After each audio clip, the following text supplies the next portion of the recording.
So I recently met with a lawyer who's interested in a whole life insurance policy.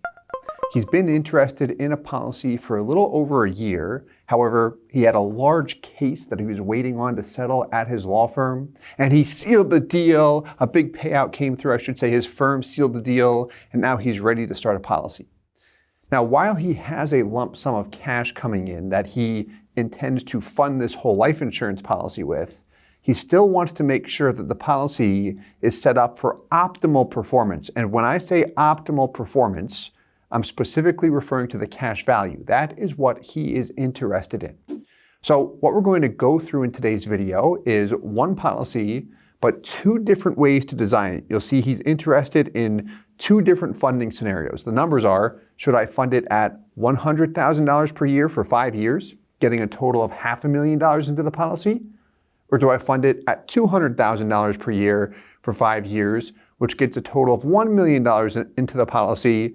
But I've got a couple other questions as I examine those two scenarios. We'll go through his questions and we'll see exactly what he looked at too.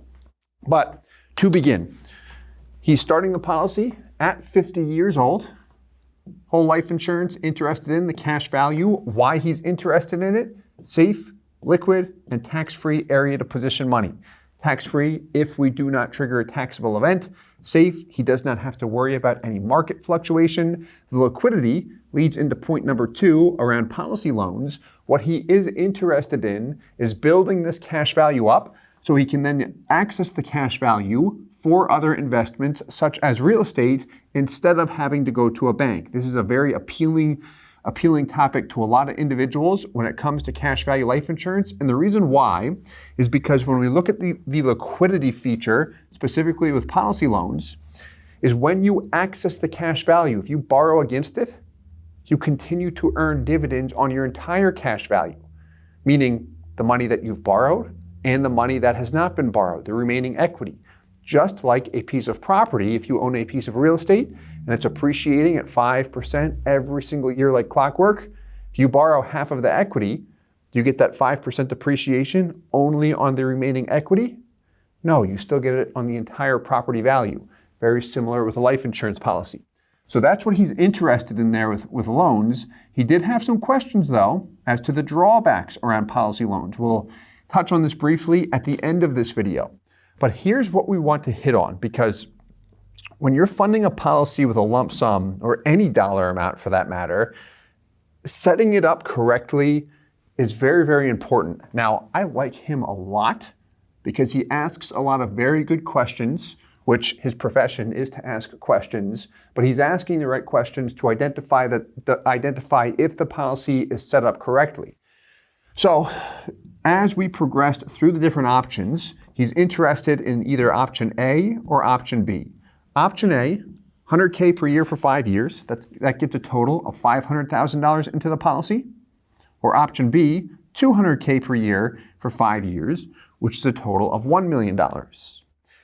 Here was one of his questions, which is a fantastic question. I try and ask this question for individuals that we're working with that don't ask. It is so important and it can prevent buyer's remorse. We're looking at option A and B is twice the size of option A. So what if I pick option B, which is the $200,000 per year option, but I only end up paying $100K per year? Meaning I pick option B, this is what I want to do, but what I actually fund the policy with is option A, $100K per year. Meaning I bite off more than I can chew. I want the high-end version, but I can only afford the mid-range version. Hope that made sense. But that was the question there, and there's a way to model that to help one make an informed decision beforehand. That's exactly what we're going to look at. Another question he had is if he picks option B, does he have to fund $200K every year? The answer to that is no, and we'll go through that in detail as well.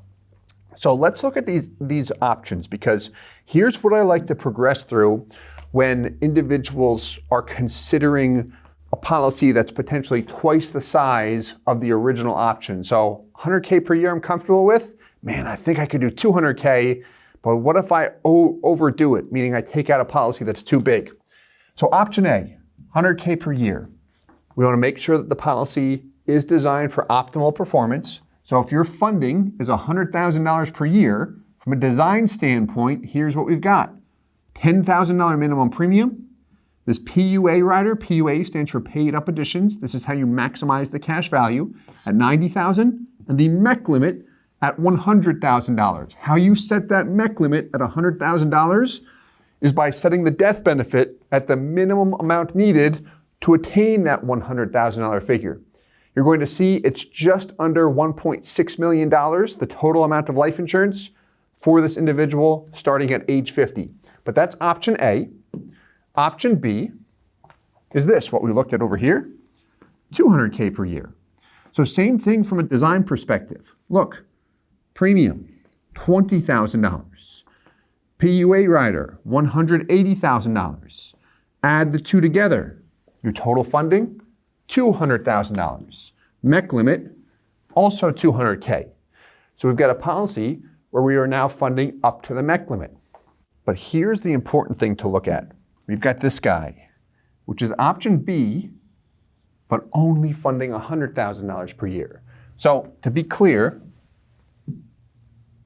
these two are the same, exact same design, but a different out-of-pocket from the client, from the policyholder here. What's the same? Your premium, $20,000 in both examples, the minimum commitment. It's not the same. The actual dollar amount you're adding to the PUA rider. In this one, you're funding $180 per year. In this one, you thought you could fund another $180, but you only end up getting $80,000 in. Same MEC limit at $200,000, but the funding is $100,000. So which designs and funding strategies are optimal? Option A, yes. What's optimal about it is the fact that your premium's at 10% of the total funding. So we've got this 1090. What that means is the premium piece, which does not show up in cash value in the first year, is minimized here. We want to drive that as low as possible to reduce expenses and such, and then 10x it at as much as we possibly can to the PUA rider. This is how we maximize the cash value. This will result in optimal performance. How about this one? Is this optimal? Yes, because it's the exact same thing as the first one, scenario A. What I mean when I say that, you have a 1090 design. 10% minimum premium, 10% of the total funding. $20,000 is 10% of the 200. How about the third one? It's designed to be optimal if you feel you could fund $200K per year. So it's set up with the intent of a 1090 design. But is it? No. And the reason why is because my funding is only $100,000. So if this is me, my question would be, when I look at these scenarios side by side, specifically A, and then call it B2, if you want to call it that, how much does it cost me? Meaning, if I go with option B and I end up not being able to get $200,000 in any years, the most I ever get in is $100,000, and I would look back and say, I wish I would have went with option A, how much less do I have in cash value? That's the question. So let us take a look. Very quickly, I'll hit on these so you can see the exact design of a policy or illustration. So if you're working with us, it'll look something like this. Pretend this is you. Here's option A. How much is going into the policy? $100K per year for 5 years. These are your actual payments here. Where that $100,000 is going. Here's the premium. We also have here term insurance. These two together are your minimum. So when I say $10,000, where we had that 10% before, we're adding these two together and rounding up a little bit to make it simple. But that's your minimum, and then we're plowing everything else into PUAs. Here's your cash value in this column here, the net cash value, 88% right out of the gates, and there's your break even between years 3 and 4. By year 4, you've paid in $400,000, you've got a little bit more than $400,000. Oddball death benefit, $1,575,000. Where'd that figure come from? MEC limit at $100,000. So what that means is we've got the minimum death benefit in order to be able to pay up to $100,000 per year. So this is option A. Keep that in mind. So if I'm paying $200K per year, option B, everything should be doubled, correct? The answer is yes, and that's exactly what you'll see. So here's option B. What do you notice about this when we compare the two? Everything is literally doubled. Death benefit multiplied by 2. Base premium, term rider multiplied by 2. Minimum commitment are those two together. So you'll see when we look at the side-by-side comparison, the minimum commitment is $20,000, and we're plowing everything else into PUAs. There's your $200K per year. There's your cash value. What was the cash value in the $100K per year sample? In year 4, it's $404. What is it here? $808. Doubling everything. Pretty cool, right? Then let's look at B2. Stay with me here. So what do you notice here? Let's go back to the one we just saw. There's the $200K per year. Then we look at this one. What's different about it? Want to start with what's the same? Let's do that. Death benefit's the same. $315. Base premium's the same. We've got our base and our term, round them. Got about $20K there. What's different?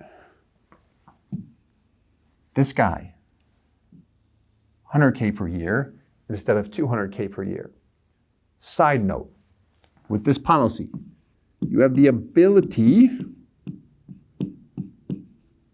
to fund up to $200K per year.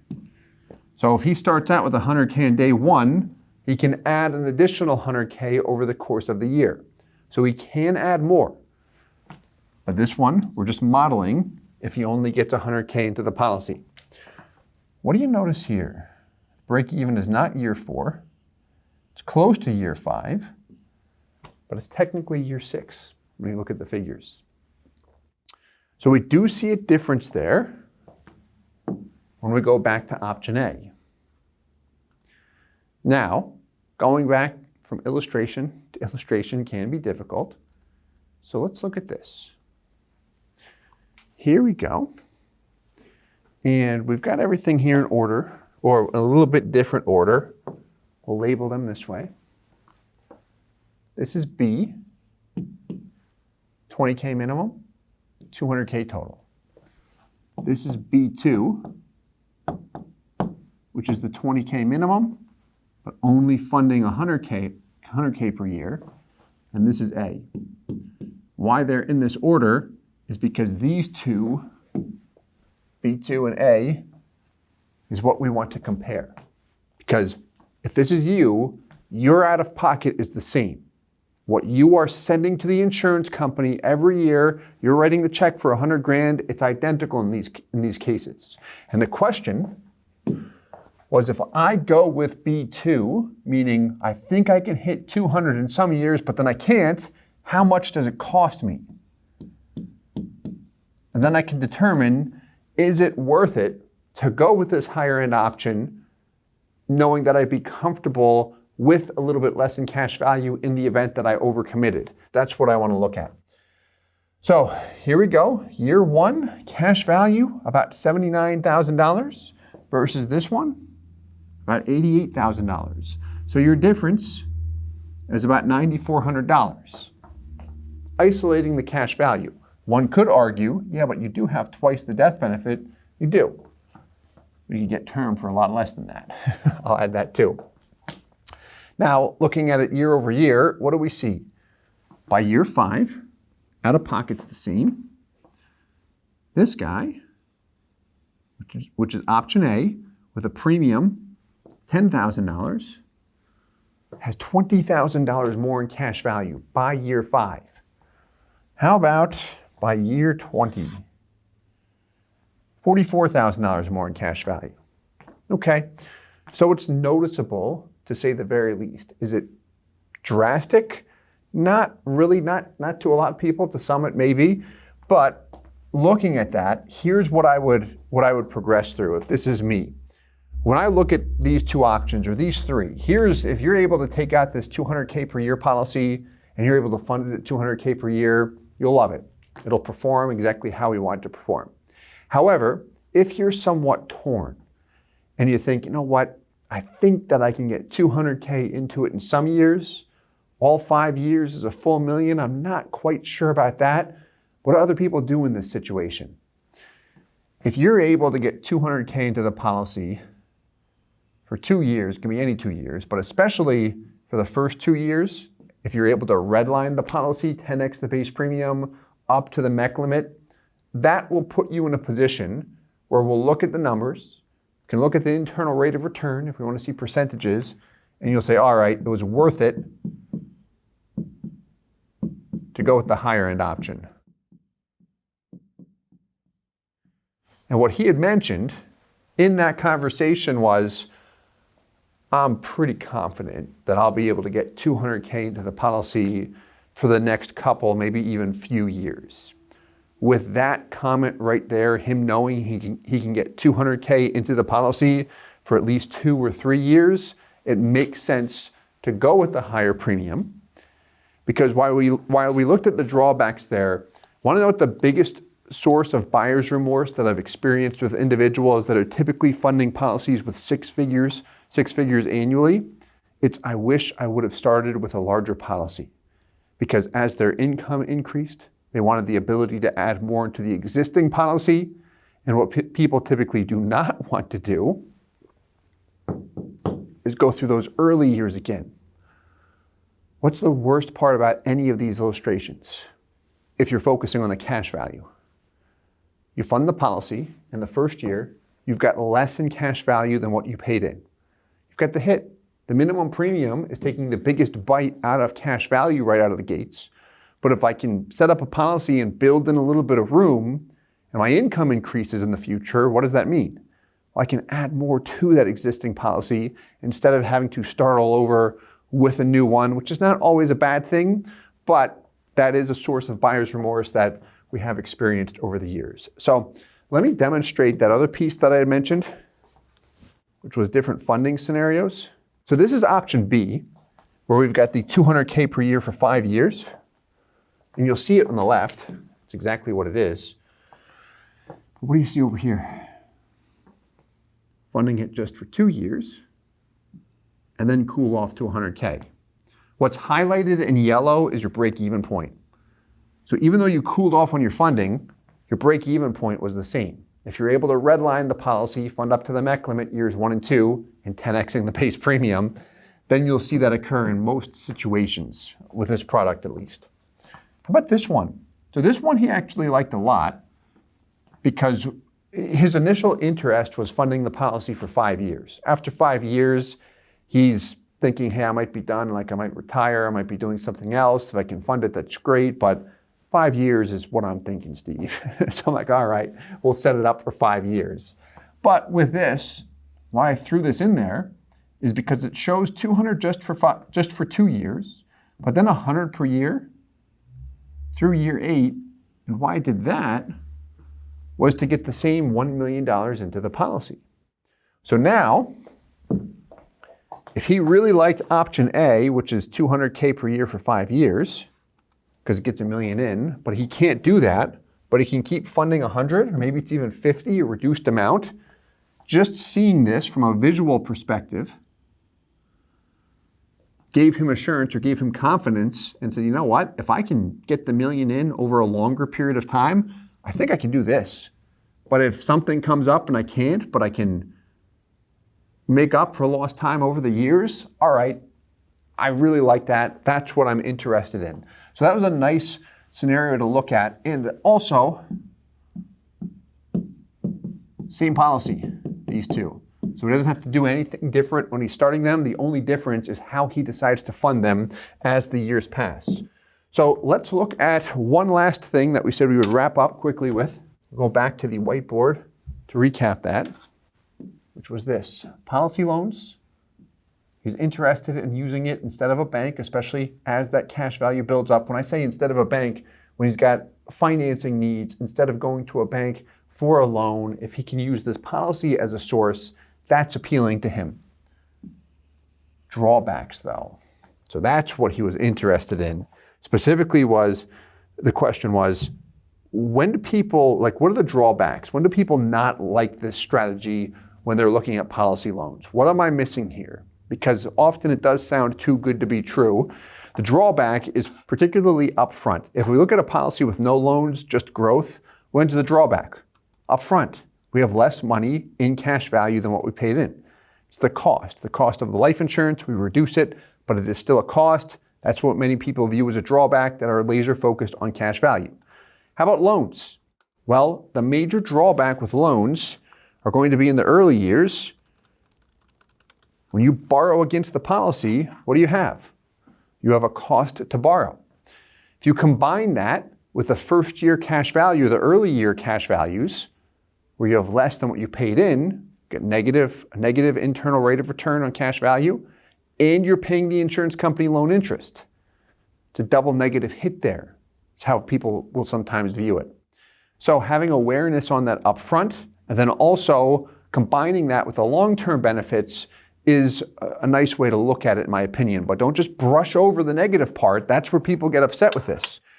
So let's take a look here. He talked about a cash value collateral loan a lot, which involves taking a policy to a bank and assigning it as a collateral to get a line of credit based on your cash value. He could also take direct policy loans. If he takes direct policy loans, he's looking at Guardian, which has a fixed rate of 5% right now. It's actually 4.76% if you pay the interest annually. However, let's leave it a bit higher. Let's assume he goes with a cash value collateral loan.